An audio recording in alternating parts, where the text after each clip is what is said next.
In this recording, I will try to explain the requirements for the second milestone, which is creating HTML project prototyping.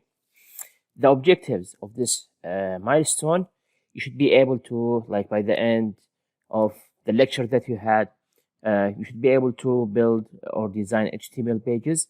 When we say design, we are talking about layout.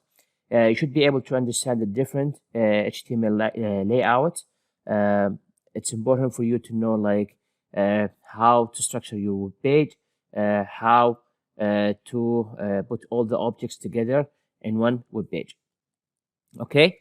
The third objective for this milestone is to be able to understand how to start a project, how to initiate a project. So here are the directions. I try to set it like not too much details. So I want to see your creativity. So you have the options. I just give you like the big guideline or the big picture, and you should do what you think, because at the end of the day, it's your own personal blog. And in most cases, in the real life experience, when you are sitting with customers, the customer will tell you like what's in their mind. They are not supposed to be like very technical. Most of the time, you will sit with people who has like really shallow experience about websites. All he knows that he wants a website. All he knows that he wants a web application. Like from your perspective, you have to create your own, let's say, questions here. You have to create your own clinical eye on what you should do, what you shouldn't. Because as a developer, it's not your role to just like write a code. You are trying to solve a problem. You are trying to come up with a solution for something that the customer needs. So as a developer, you have to be like able to give the customer the things that he needs, in addition to give him even like the advice, what he should do, what he shouldn't. Okay, so here's the direction. In this project, you are going to create two sections. One for like any visitor to your blog, and the other one which is going to be about, let's say, the administration of your blog. So let's start with create a sub branch, which is milestone 2 HTML from the project branch. Make sure it names like the name matches here. So for this one here, you have to be on the project branch and create a new branch and call it milestone 2 HTML. Once you created this, you have to, like the second step is to create a blog homepage called index.html. You should have the following structure. This is like the suggested structure for your page. If you wanted to have your own structure, you can create your own. So like, for example, some students would like to have like one just log entry and the second and the third. It's up to you. You can just like structure to like the way you want. In this area, you may use the new HTML5 semantics. You may use div. You may use even tables. I don't recommend to go with tables, but if like you want to go with tables, then you should go. The reason why I don't recommend to go with table, because it's gonna add like exercise for your web page, and like at the end of the day, all the customers is gonna reach you to your website through the network. So you don't want to have like some overhead on in terms of processing and loading your web pages. Okay, so in here you will set up like three links. One of them is gonna be for font resizer, which is gonna be like in milestone 4. You're gonna know how to build it, and the size switcher too. And this one is the admin login, which is gonna be a link to the admin of your blog. The background here, it's really important to set like a background image here, because once you want to start like with the style switcher, you will be able to change this background here as one of the items or criteria that you're gonna use with your style switcher. Okay, and in the footer here, you may use like the new HTML5 semantic here, and you can just like write a copyright statement. Okay, so in the third one, you are going to create an entry details page called post.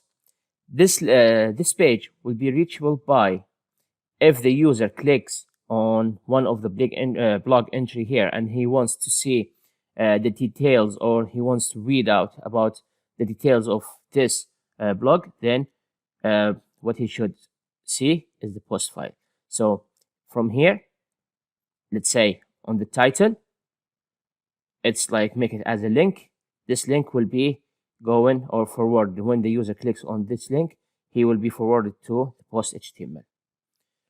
Okay, so once you're done with these two, now you are done with the layout of the public section of your web page.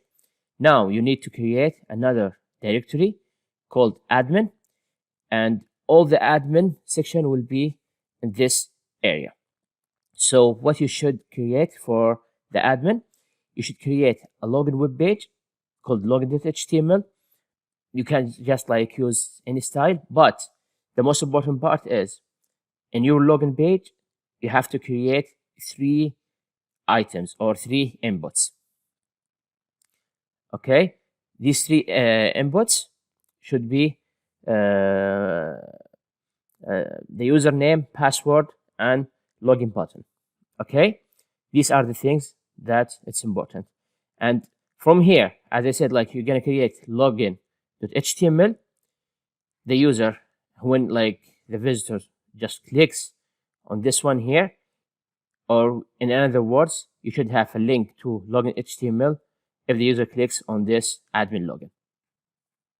Okay, so the second section here is to create a user management, because in this blog you are going to create 2 sections. The first one for user management and the other one for blog or post management. Okay, so for creating a user management, you will need to add the following.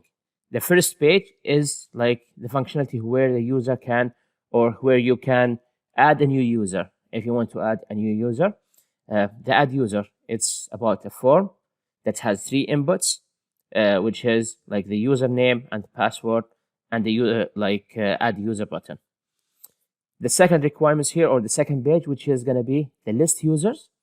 The list users is going to, at a certain point, once we are reached to the database, you'll be able to fetch all the users' information from the database and show it in this table here. For each user, so the user here, like if you have 5 users, you should have like 5 users listing here. For each user, you will be able to do edit, to edit the profile, or delete, or enable or disable the profile. Okay, once the user clicks on edit, he will see another form which is going to be fetched by from the database, and you will populate his data from the data you receive from the database. You're going to populate it in the form where the user can update the profile. Here we are talking about changing the password or just the user. Okay, so by this one it's done. Just like one note here, which is above this table, you should have like an area where you can show let's say the operation results, because when a user clicks on delete, you should show some indicators that the operation has been done successfully, or even like with enable or disable. You don't need to create a separate web page. Here you only need to create let's say notification area, which is like it's going to be about div or something like this. Okay, so the other section is going to be almost the same thing, but for this one it's going to be for post management.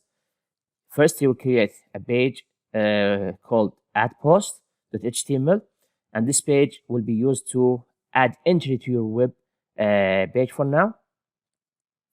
Okay. And for the second requirement, which is going to be the list post, which is almost the same thing here, but the difference here, you're going to add a view, another view attribute here, and create post update. In this area, you will be fetching the data from the database and populate it in a form here to make the user able to update the content. And the last one, which is going to be create read post, where the user, when clicks on view, would be linked to read post. In this area, you are going to fetch the data from the database and just like show it for the user for reading only, not for edit. Once you're done with all these stuff, commit all your works to this branch and leave it as it is. So for now, it's really important for you to walk through all these steps. At any certain point, if you have any doubts, I can go with you like one-on-one WebEx to make things work for you. And this is like another thing for you have to do. Before you post or submit your milestones, please come to me and let me review it with you before you do submit your work. In this case, we will make sure that you don't miss any grades, you don't miss any points. But if you can just like do it in the last minute, you will not be able to do it. It's too much work to do. It's not that hard, but it's too much. So it requires some time to get yourself familiar with it. So please, once you're done, before you submit your work, come to me, let me review it with you to make sure everything works fine. If there's like something you need to modify or change, then you will change it before you submit your work. Okay? Thank you for listening. I'll see you in the rest of the lectures. Thank you.